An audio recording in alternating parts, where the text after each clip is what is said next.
Je viens juste d'avoir 26 ans et je viens d'apprendre par mon médecin que j'ai un cancer. Premier jour de ma première cure de chimiothérapie. Et je perds mes cheveux, ma barbe. Premier coup de tondeuse. Passage au bloc opératoire pour du coup la pose du pack. Je suis prêt. Le cancer, il m'a donné d'autres yeux pour voir le monde et un autre cœur pour le ressentir. Je vais être papa dans quelques heures, jours. C'est imminent. Ma fille est née. Je suis heureux de vous annoncer cette nouvelle, mais des fois ça va pas du tout. Et là c'est vraiment dur. Et bien sûr que j'ai peur de mourir. J'ai peur de plus voir ma famille. Bon, c'est la dernière. C'est la toute dernière. La dernière chimio. Les poils reviennent. Aujourd'hui, je suis heureux d'aller chez le coiffeur. Le produit nucléaire est injecté. Le TEP scan de fin de contrôle commence. Salut à toi, j'espère que tu vas bien. Je suis vraiment content de te retrouver dans cette vidéo aujourd'hui et sous ce format en particulier parce que c'est vrai que cette année, je t'ai partagé beaucoup de choses, beaucoup de mon expérience autour de la maladie avec le cancer que j'ai eu et de mon expérience avec les douleurs physiques, avec les souffrances psychologiques, de ma relation avec la mort, de ma relation aussi surtout avec la vie et de tous les outils que j'ai pu développer durant cette maladie pour bien vivre et pour voir les bonnes choses, pour accepter les problèmes, pour bien vivre même dans la souffrance et surtout pour se conditionner à la réussite et à la réussite dans tous les domaines de notre vie, dans le domaine qu'on a envie en fait surtout, que ce soit la réussite dans sa vie de famille, la réussite dans sa vie de couple, la réussite entrepreneuriale, la réussite personnelle durant une phase difficile qui peut être la maladie, qui peut être toute autre chose. En tout cas, cette année, je t'ai partagé beaucoup de choses, mais c'est vrai que je l'ai fait sous un format qui ne me permettait pas de m'étayer. Et sous un format qui a créé parfois des zones d'ombre que je vais éclaircir aujourd'hui, parce que c'est vrai que dans des vidéos d'une minute 30, je dois condenser, que ce soit des expériences, que ce soit des outils, que ce soit des apprentissages, je dois condenser les choses pour te le partager en une minute 30. Du coup, aujourd'hui, on a le temps. On a le temps et dans cette vidéo, je vais résumer un petit peu mon année 2024. D'abord qui j'étais avant la maladie, qu'est-ce que je faisais, comment je me suis senti les premières fois mal, les premiers symptômes, le diagnostic, ma réaction face au bilan. Et vous allez voir que au début c'était encore plus dramatique que le cancer que j'ai eu. Et donc j'ai eu une phase de 10-15 jours extrêmement compliquée, mais on va en reparler. Et ensuite, comment j'ai fait pour gérer avec les souffrances psychologiques, avec les grosses douleurs physiques, avec l'enfermement dans les chambres d'hôpitaux. Et comment j'ai su aussi, et comment j'ai pu aussi, finalement, en 2024, vivre et surtout bien vivre. Comment, malgré toutes ces difficultés, j'ai su avoir beaucoup plus de moments de joie, beaucoup plus de moments de bonheur que de moments de grande détresse, même si j'en ai eu. Comment je peux dire aujourd'hui, au moment où je te parle, on est en octobre 2024, au moment où je te parle, comment je peux dire que 2024 finalement c'est une belle année. Et puis, je vais t'expliquer aussi le kémi de là, maintenant, au moment où je te parle. Où est-ce que j'en suis et dans ma maladie, parce qu'effectivement les traitements sont finis, mais pendant des années, plus de 10 ans, j'ai des suivis, et quels sont les enjeux, les conséquences, les risques de rechute, etc. Et puis aussi le kémi, qui a la chance de pouvoir vivre à nouveau, donc créer des nouveaux projets. Le Kémi qui a mis en stand-by toute sa société, qui a mis de côté des milliers, voire des dizaines, voire même des centaines de milliers d'euros de chiffre d'affaires pour tout arrêter et tout reprendre de ce qu'il pense être la bonne manière aujourd'hui. Donc du coup, c'est parti. Je vais te parler de la première partie de cette vidéo qui est qui j'étais avant cette maladie, pour ceux qui ne me connaissent pas, pour ceux qui ne me connaissaient pas surtout. Et comment j'ai su que j'étais malade, tout simplement. J'ai eu une enfance complètement ordinaire, dans une famille extraordinaire par contre. Je suis né dans le nord de la France, à Tourcoing, et j'ai eu des parents incroyables, qui m'ont donné tout ce dont j'avais besoin. On n'était pas riches, bien au contraire, mais ils m'ont donné tout ce dont j'avais besoin, et surtout beaucoup d'amour. Et c'est ça qui a constitué tout mon socle, toute ma base dans ma vie et qui m'a permis aussi aujourd'hui d'affronter de manière solide cette maladie. Donc pour ça, je les remercierai jamais assez, papa, maman, si vous m'écoutez. C'est en grande partie grâce à vous si je suis là aujourd'hui. Et donc j'ai grandi dans un très très bon environnement. J'ai rencontré très jeune ma femme, qui est aujourd'hui la mère de mon enfant. Donc tout se passait super bien et à mes 20 ans, j'ai décidé de sortir un petit peu du chemin. Pendant que j'étais en école classique, en école de commerce, j'ai décidé en même temps de sortir un petit peu du chemin tout tracé en créant ma première entreprise. Et je saute volontairement des étapes parce que c'est pas le sujet de la vidéo, mais très vite, entre mes 20 ans du coup et mes 25 ans, début d'année 2024, j'ai créé une première boîte, puis une deuxième boîte, puis j'ai aussi gagné beaucoup d'argent. Et avant de tomber malade, j'avais plusieurs entreprises avec mon associé Victor et une trentaine de collaborateurs qui travaillaient à temps plein autour de nos sujets et de nos entreprises et de nos projets. Donc ça, c'est Kémy avant la maladie. Et d'ailleurs, avant que je sache que je suis malade, ma femme est enceinte. On décide du coup de profiter, avant que le bébé arrive, de profiter, de partir vivre un petit peu en Thaïlande. Donc on part fin d'année 2023, on profite tout le mois de janvier. Et arrivé à la fin du mois de janvier, justement, c'est là où on va parler un petit peu des premiers symptômes, du diagnostic, etc. Je suis en Thaïlande, je fais un combat de boxe. Après ce combat de boxe, je sens que j'ai des douleurs pas pareilles que d'habitude, mais je me dis bon, c'est les Thaïlandais, ils ont tapé trop fort, le climat est difficile, etc. Donc du coup, je me dis, je laisse tomber, sauf que 3-4 jours après, je fais un entraînement de boxe. Pareil, je me sens extrêmement éprouvé. Et ce soir-là, je me réveille trempé. C'est ce qu'on appelle des sueurs nocturnes. Je sais comment ça s'appelait après, mais je me réveille trempé. Et le lit trempé, ma femme hallucine. Et à partir de ce jour-là, je me rappellerai toujours, j'ai compris qu'il se passait un truc. Parce qu'en plus de me réveiller trempé, je me sentais mal, etc. Ce soir-là, en particulier, on était dans un marché. Et je regarde ma femme et je lui dis, écoute, là, je ne suis pas bien. Je sens qu'il y a quelque chose. Je sens profondément en moi qu'il y a quelque chose et quelque chose de grave. Donc du coup, on décide de rentrer en France. En France, on rentre le 7 février, je pense, lundi 7 ou quelque chose comme ça, juste avant nos anniversaires, parce que le 9 février, c'est l'anniversaire de ma femme et le 11, c'est le mien, l'anniversaire où j'ai eu mes 26 ans. Et donc, on décide de rentrer en France. Et là, j'avais une conférence à Montpellier, mais là, j'étais pas bien. Je toussais, une toux bien sèche, une toux cancéreuse, comme on dit, c'est vrai, une toux bizarre. J'avais des sueurs nocturnes toutes les nuits, j'étais très très fatigué, j'étais pas bien. Donc du jeudi de cette semaine-là, je vais quand même à Montpellier pour honorer ma conférence avec mon associé, avec des élèves de mon programme, etc. Pareil, je vous parlerai dans une autre vidéo, peut-être en détail de ce que je faisais, de ce qu'on va faire par la suite. Mais en tout cas, je fais cette conférence, mais pareil, pas bien. Je tousse beaucoup pendant la conférence, je suis vraiment mal. Arrive le dimanche où on fête nos anniversaires respectifs, donc c'est le dimanche 11 février exactement. Il y a l'anniversaire donc, de ma femme qui était le 9 et le mien du 11. Et là, je dis, bon, bah, demain, il faut que j'aille voir le médecin. Je suis vraiment mal. Je vais voir mon médecin. Enfin, je dis mon médecin, mais pour être tout à fait transparent, j'étais tellement souvent bien que j'avais même plus de médecin traitant. Ça faisait plus de 4 ans que je n'étais pas allé chez un médecin. Donc je trouve un nouveau médecin qui est devenu par la suite mon médecin traitant. Et je vais le voir avec tous mes symptômes et ce médecin me dit « Monsieur, ça sent mauvais, mais je ne me prononce pas, tu vas aller faire un scan thoracique pour voir ce qui se passe au niveau du thorax et surtout pour voir au niveau de ta chaîne lymphatique. Donc c'est le système lymphatique, on en a tous un, c'est ce qui permet de combattre les microbes. On va aller voir un petit peu ce qui se passe. Donc du coup, je fais un scan, ces scans-là repèrent des adénopathies. Une adénopathie, en fait, c'est un ganglion trop gonflé. On a tous des ganglions, on a des milliers de ganglions dans le corps, c'est notre système qui nous permet de nous défendre contre des virus et des maladies, sauf que moi j'en avais des gonflés et c'est ça qui m'empêchait de bien respirer, ici et dans le cou. Donc du coup, se passe quelques semaines, on m'envoie vers un hématologue, donc c'est des spécialistes en cancer du sang.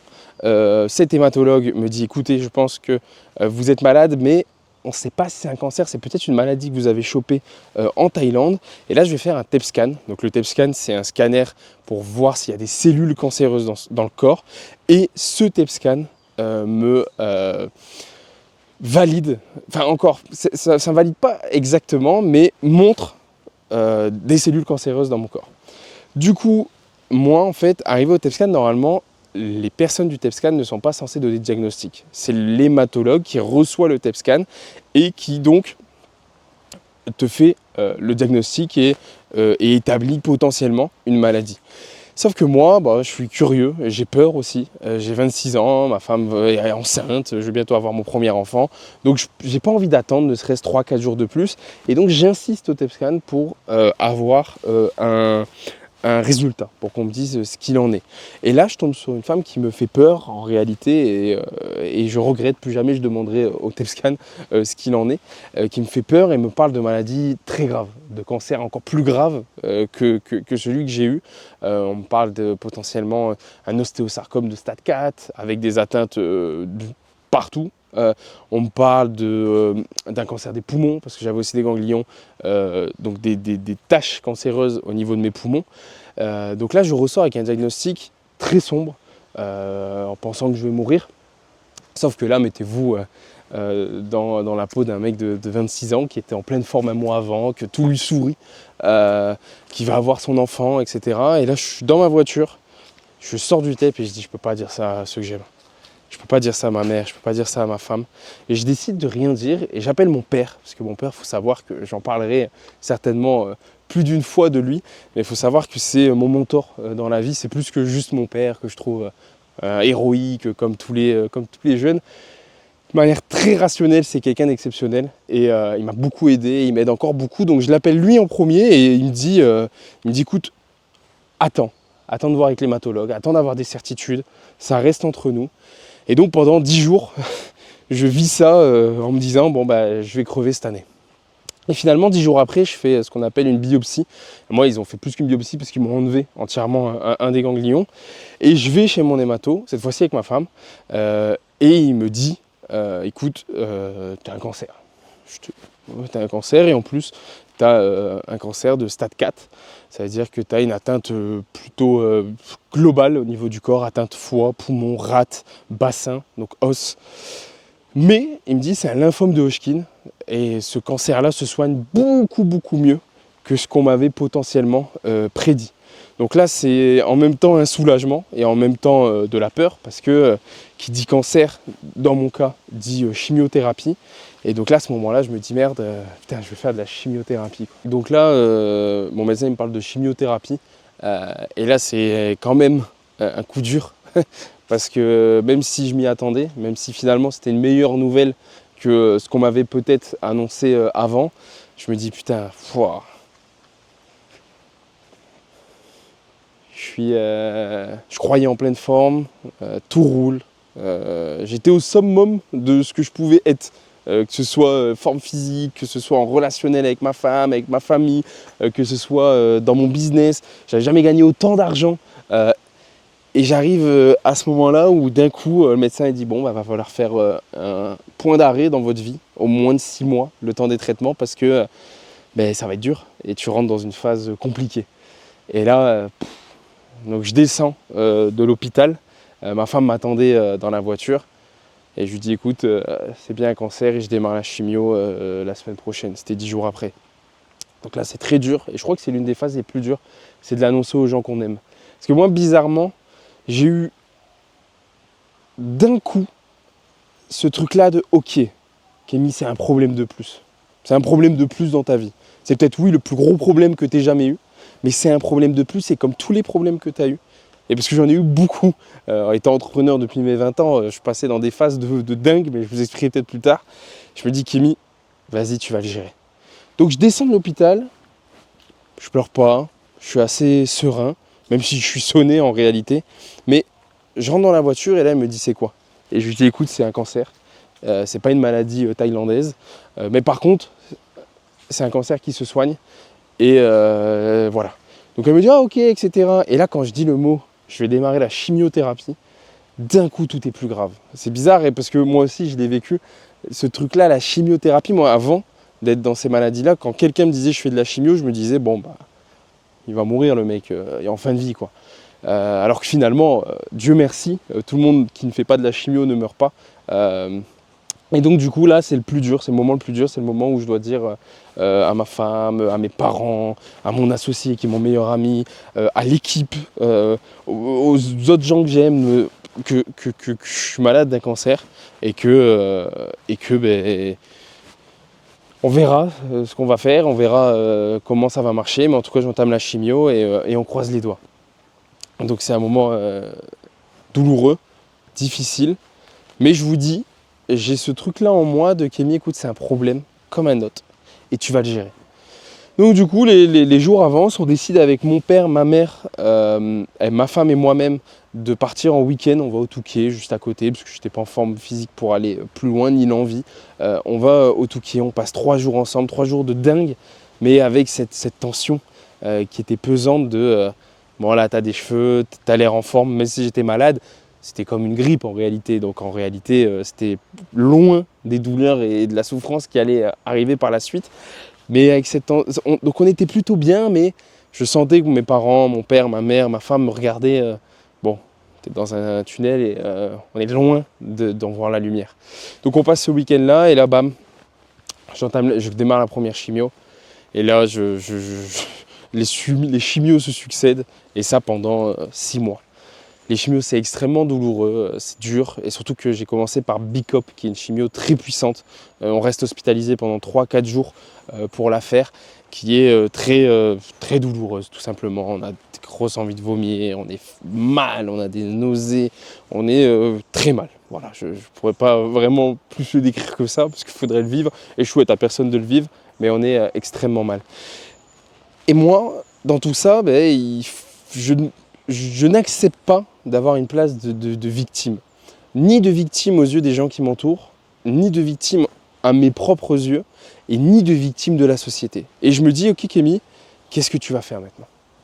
Qu'est-ce que tu vas faire? Et c'est vrai que l'entrepreneuriat, mes projets, d'un coup ils deviennent beaucoup moins importants face à l'importance de la vie simple. D'un coup, tout ce que je veux, c'est de passer plus de temps avec ma femme. Ce que je veux, c'est être en vie quand elle accouche, pour voir au moins mon enfant, si je devais mourir. Ce que je veux, c'est de passer un petit peu plus de temps avec ma mère, avec mon père. Et donc, j'appelle mon associé et je prends la douloureuse décision de lui dire on stoppe tout. On stoppe tout.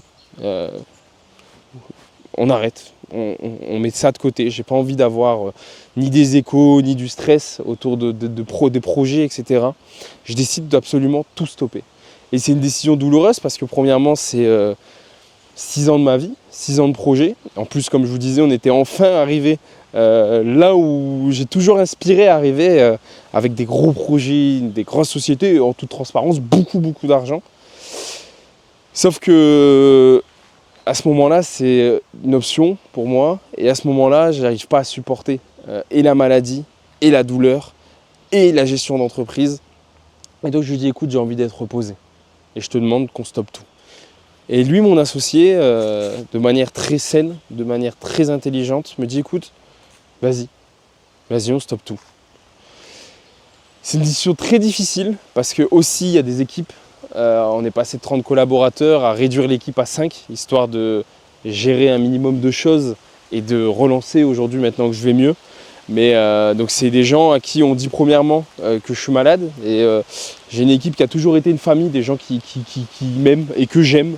Donc ça a été dur pour eux et qu'on dit aussi que le projet s'arrête parce que n'y a plus Kémy qui était le chef d'entreprise, le moteur et que je décide moi de mettre un terme à ça. Donc on avait une agence d'un côté B2B où on aidait les entreprises à se développer et BISM à pleuvoir et de l'autre côté un programme d'accompagnement où on accompagnait les particuliers, des personnes lambda comme toi qui m'écoutent peut-être, à créer une entreprise et à se lancer dans l'entrepreneuriat. Je décide de tout arrêter et ça a aussi des conséquences financières parce que c'est des centaines de milliers d'euros que je décide de ne pas prendre. Et donc voilà, je me retrouve dans ma chambre d'hôpital, parfois donc dans mon fauteuil chez moi, à plus avoir d'entreprise, à pas savoir si je vais vivre cette année ou je vais mourir et à me demander ce qui va se passer. Et d'un coup, j'ai cette envie, ce besoin de partager ce qui m'arrive. En réalité, c'est pas que ça, c'est ce besoin de toujours contribuer. Ce besoin de pas être passif face à ce qui se passe. D'être actif et en plus de partager. De partager l'expérience, de peut-être aider les autres. Et donc je me dis, un beau jour, en début de maladie, dans les premières semaines, 2 semaines de maladie, je me dis, écoute Kémy, tu sais quoi, prends ton tel et fais une vidéo et poste-la. Tu as l'habitude de le faire, tu le fais tout le temps. Sauf que cette fois, tu ne vas pas parler d'entrepreneuriat ou de comment lancer un business en ligne ou comment réussir ses projets. Tu vas parler de ta maladie, tu vas dire en toute transparence ce qui t'arrive et tu vas dire que peut-être ça va aider des gens. En tout cas, moi, ça va m'aider à avoir du support et que Tu n'as pas envie d'être passif face à ta maladie, que tu vas avancer. Tu vas faire avancer, tu vas avancer toi et peut-être tu vas faire avancer des gens. Et de là vient le moment où je décide de poster cette première vidéo. Donc je décide de poster cette première vidéo. Là je m'abrite sous un arbre parce qu'il pleut à fond. Je suis dans le nord, hein, comme je vous l'ai dit. Donc je décide de poster cette première vidéo et je reçois plein de soutien, plein de messages d'amour, plein de gens qui me disent je vis la même chose que toi. Et d'un coup, ma situation est premièrement moins dure et moins dramatique. Parce que je me rends compte que je ne suis pas tout seul. Je ne suis pas tout seul à vivre la maladie. Je ne suis pas tout seul à vivre une relation avec la mort. Je ne suis pas tout seul à vivre la difficulté de l'hôpital. Et puis j'ai aussi plein de gens qui ont une vie en santé, mais qui me soutiennent, qui m'envoient des messages. Et ça fait du bien. Et donc je continue à poster tous les jours, je poste. Et un jour, au lieu de juste parler de concrètement ce qui m'arrivait dans la journée, je partage un premier apprentissage autour de la vie, un premier apprentissage. Un deuxième, un troisième. Et à chaque vidéo, j'ai des gens qui me disent « Putain, tu m'aides. Waouh, tu m'as fait prendre conscience de ça. » Et j'ai même plus de gens non malades que de gens malades qui me le disent. Des gens en pleine forme, peut-être comme toi, là, qui m'écoutent et qui disent « Putain, tu me fais voir la vie différemment. Tu m'amènes des choses sur un autre angle. Tu me permets de plus facilement relativiser. Tu me motives à faire des choses. » Et donc là, je me dis « Waouh, Kémy, c'est fou. » Et j'étais malade à ce moment-là, hein, très malade, pas bien physiquement, mentalement. Mais je me dis « Kémy, regarde, même malade, en juste partageant ce que tu vis, les expériences et les leçons que tu apprends pour toi, même malade, tu arrives encore à avoir un impact. Tu arrives encore à aider les gens. Tu arrives encore à mettre ta pierre à l'édifice. » Et ça a été une très grande force durant ma maladie parce que partager tout ça sur les réseaux, j'avais en premier lieu un énorme soutien par des milliers de personnes. Et ça fait du bien quand on reçoit des messages bienveillants tous les jours par des gens même qu'on ne connaît pas. Et d'un autre côté, cette non-position de victime, cette position de personne qui continue à apprendre aux autres, qui continue à partager, qui continue à faire évoluer à sa manière les autres. Et donc je décide de partager, je continue. Ça me fait beaucoup de bien jusqu'à aujourd'hui. Et cette maladie, elle a été extrêmement dure. Je ne suis même pas encore complètement sorti d'affaire, je vous explique dans quelques minutes. Mais ça a été extrêmement dur. J'ai passé des mois douloureux en chimiothérapie. Mais en même temps, j'ai pris conscience de tellement de choses. J'ai pris conscience de la fragilité de la vie, ce qui fait toute sa beauté. Et j'ai pris conscience de la chance qu'on avait, tout simplement, de se lever le matin et de pouvoir marcher, de pouvoir respirer, de pouvoir tout simplement vivre. Et j'ai mis mon niveau de bonheur, mes conditions au bonheur, beaucoup plus, pas basses, mais de manière beaucoup plus simple. Aujourd'hui, pour être en joie, je n'ai pas besoin de faire un gros mois, ou d'aller dans un autre pays, ou de faire un énorme achievement. J'ai juste besoin de vivre, et de me sentir vivant, d'être en amour autour de moi. Et de voir les choses, parce que j'en ai déjà parlé plein de fois, mais de voir les choses avec ce focus de qu'est-ce que j'ai plutôt que ce que j'ai pas. Ce focus de qu'est-ce qui se passe ici et maintenant. Et pas qu'est-ce qui se passe avant, qui m'amène parfois de l'anxiété et surtout de la tristesse parfois. Et pas qu'est-ce qui se passe après, qui peut m'amener là de l'anxiété et de la peur du futur. Et donc j'ai appris durant cette maladie, durant ces chimiothérapies, à me libérer l'esprit. J'ai appris durant cette chimiothérapie, cette maladie, à être parfois plus libre dans mon lit d'hôpital, sous chimio, sous cancer, que quand j'étais d'extérieur, libre comme l'air, de l'argent, je pouvais prendre des billets, j'étais en Thaïlande, je bougeais. Et là j'ai eu le déclic. Et c'est le déclic dont j'ai envie de te parler là maintenant. C'est le déclic qui est la base de mes projets actuels et mes projets futurs. C'est le déclic que j'ai envie de créer chez tout le monde. Ce déclic d'être libre d'esprit. Et la liberté d'esprit, ça ne s'achète pas. La liberté d'esprit, elle ne se monnaie pas. La liberté d'esprit, elle n'est pas sensible aux choses extérieures. Elle est très profonde ici. Et j'ai découvert que peu importe notre condition, peu importe où on est, peu importe avec qui on est, peu importe les choses qui nous arrivent, même au plus profond, au fond du seau, quand on pense mourir, qu'on a un cancer et qu'on est sous chimio, on peut être libre d'esprit et ça rend heureux. Et là, j'ai fait une découverte. Et cette découverte-là, aujourd'hui, c'est elle qui m'anime à partager, à continuer à faire ces vidéos, à créer le projet sur lequel je suis en train de bosser et que j'ai mis mon équipe dessus. Cette découverte-là, on n'est pas obligé d'arriver au fond du seau pour la comprendre, pour la conscientiser. Et donc à travers ce que je partage sur les réseaux, à travers ce que je partage dans cette vidéo, à travers ce que je vais partager dans les prochaines vidéos, j'ai envie de vous transmettre cette conscientisation, cette découverte, transmettre ces clés, ces outils à la liberté d'esprit, à vous, à toi qui m'écoutes, sans que tu aies besoin de passer par la douleur atroce que j'ai pu passer cette année, sans que tu aies besoin de voir la mort en face de toi. Et moi, je pense que tu n'as vraiment pas besoin de ça. Oui, peut-être tu as besoin de l'entendre dire, tu as besoin de certains outils pour le conscientiser, pour le mettre en place dans ta vie, mais tu n'as pas besoin d'autant de souffrance. Et aujourd'hui, parce que c'est aussi des questions que je reçois et c'est aussi un sujet sur lequel j'ai envie de parler, de traiter dans cette vidéo, je suis en sortie de maladie. Dans une semaine, je vais avoir un TEP scan qui va valider ou non ma rémission. Je l'espère qu'il va valider ma rémission. Ça veut dire que j'aurai plus de traces de cancer dans le corps. Et j'ai encore 10 ans devant moi de suivi, d'analyse médicale, de check régulier pour être sûr que la maladie ne revient pas. J'ai ce qu'on peut dire un peu une épée Damoclès sur la tête où je me dis peut-être que je vais mourir demain. Et même en me disant ça, eh bien, je suis animé par la mission profonde de partager. De partager, comme pendant ma maladie, ce que j'apprends au quotidien.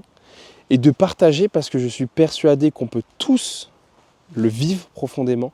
De partager des clés, des outils pour aller chercher sa liberté d'esprit. Et donc, d'être plus heureux, d'être plus en joie au quotidien. Ça ne veut pas dire tout le temps. Parce que la vie, elle est faite aussi de problématiques. Mais de partager tous ces choses-là que j'ai pu créer avant ma maladie, mais aussi et surtout pendant ma maladie et après ma maladie, qui me permet aujourd'hui de, quand j'ai un souci dans ma vie qui arrive, ok, je le gère. Quand j'ai même la pire des merdes qui m'arrive, ok, je le gère et je sais même être heureux. Parce qu'en 2024, j'ai été heureux. J'ai passé une belle année. C'est ce qui me permet de vous dire que cette année, j'ai passé une belle année. Et puis, j'ai eu ma première fille, ma soeur s'est mariée. Oui, c'était une belle année.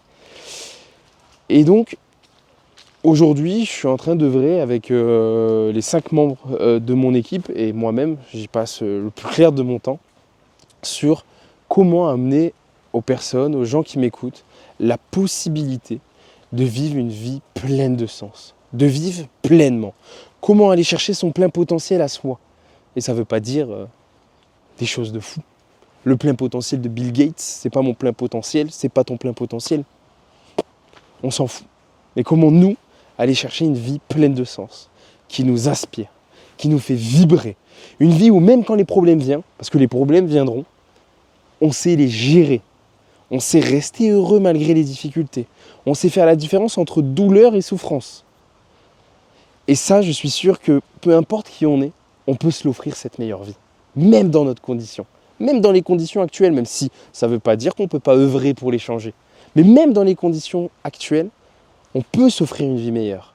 Juste en ayant un autre regard, en ayant des bons outils, en développant un mindset qui nous permet d'être en croissance. Peu importe les difficultés de la vie.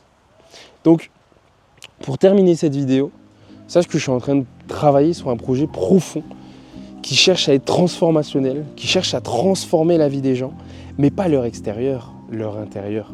Et c'est en transformant ton intérieur que ton extérieur va se transformer. Tu sais, toute ma vie, avant d'être malade, je me suis dit, à chaque fois qu'Amy, c'est quand tu atteindras cet objectif que tu seras en joie. C'est quand tu atteindras ces X milliers d'euros, c'est quand tu atteindras ces X personnes impactées, c'est quand tu atteindras ces X collaborateurs que tu seras en joie. Alors que j'ai compris une chose plus que jamais cette année, que c'est justement quand je serai en joie que je serai en capacité d'atteindre ces objectifs. C'est pas l'objectif qui va me mettre en joie, c'est moi en étant en joie, en cultivant ma joie, que je vais atteindre mon objectif. Et ça, c'est magique. Parce qu'on est beaucoup, et moi j'étais le premier à attendre un peu quelque chose d'extérieur. Mec, c'est quand je vais finir ça, mais quand je serai avec cette personne, mais quand j'aurai mon enfant, mais quand j'aurai X euros sur mon compte, mais quand j'aurai X collaborateurs, je serai bien.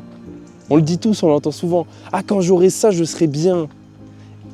sois bien et tu l'auras. Mais quand tu l'auras, ça sera juste un objectif d'accompli. C'est pas ça qui fera ton bonheur ou ton malheur.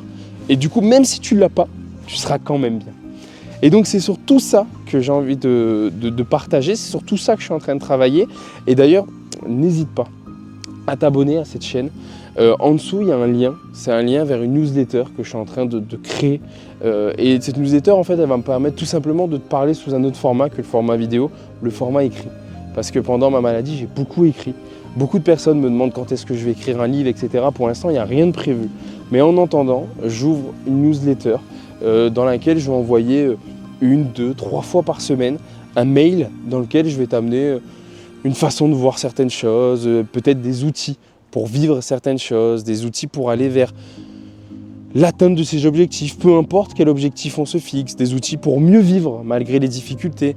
Bref, je te partage juste en dessous, il y aura un lien dans la description de cette vidéo sur lequel tu pourras t'inscrire et que tu recevras mes écrits dans la tête de Kémy.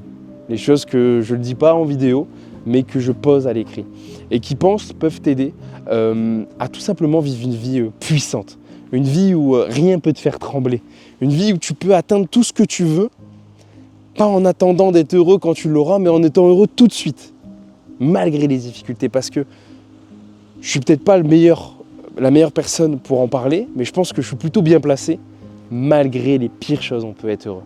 J'étais dans mon lit d'hôpital et je vous jure que plus souvent, j'étais bien heureux que malheureux. Beaucoup plus souvent même. Voilà. J'ai dit pas mal de choses aujourd'hui. J'ai erré sur différentes capsules, différents sujets au fur et à mesure. Je t'invite à t'abonner à cette vidéo YouTube parce qu'à partir d'aujourd'hui, je vais partager des fois des capsules, donc des idées, ma façon de voir certaines choses dans la vie. Je vais partager mes expériences, je vais partager des choses que je fais, je vais partager des vlogs. Donc je t'invite à t'abonner à cette vidéo et n'oublie pas de t'inscrire sur le lien en description à ma newsletter que je viens d'ouvrir, dans laquelle 1, 2, 3 fois par semaine, je te partage des choses à l'écrit, que ce soit des outils, des apprentissages, en tout cas des choses qui vont te permettre d'aller chercher une vie pleine de sens et non pas seulement survivre, non pas seulement vivre, mais comment bien vivre. Et ça fait toute la différence. Voilà. Je te souhaite une excellente journée, une excellente soirée. Je ne sais pas quel est le moment quand tu regardes cette vidéo et je t'envoie beaucoup d'amour.